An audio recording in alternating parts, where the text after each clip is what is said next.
I am looking four, પછી લખ્યું છે someone.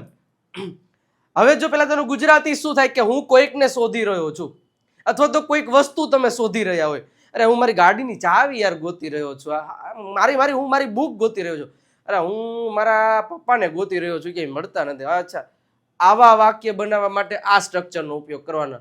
I am looking four એનો મતલબ થાય હું શોધી રહ્યો છું. જેને શોધી રહ્યા હોય એનું નામ તમારે અહીં મૂકી દેવાનું. જેને શોધી રહ્યા હોય એનું નામ મૂકી દેવાનું. સેન્ટેન્સ જો, I am looking for my students, હું મારા વિદ્યાર્થીઓને ગોતી રહ્યો છું. હું મારા વિદ્યાર્થીઓને ગોતી રહ્યો છું. I am looking for daddy, હું મારા પપ્પાને શોધી રહ્યો છું. I am looking for my sister, હું મારી બહેનને ગોતી રહ્યો છું.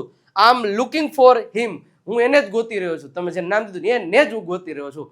તો તમે શું ગોતી રહ્યા છો? આવા સેન્ટેન્સીસ રોજ બોલવાના. I am looking for my watch, હું મારી ઘડિયાળ શોધી રહ્યો. જો એ આ આવી ગયું. કોઈ વસ્તુ તમે ગોતી રહ્યા. I am looking for my keys, હું મારી ચાવીઓ ગોતી રહ્યો છું. I am looking for pen, હું એક પેન ગોતી રહ્યો છું. મારે ફોર્મ ભરવું, પેન મળતી નથી. I am looking for a pen.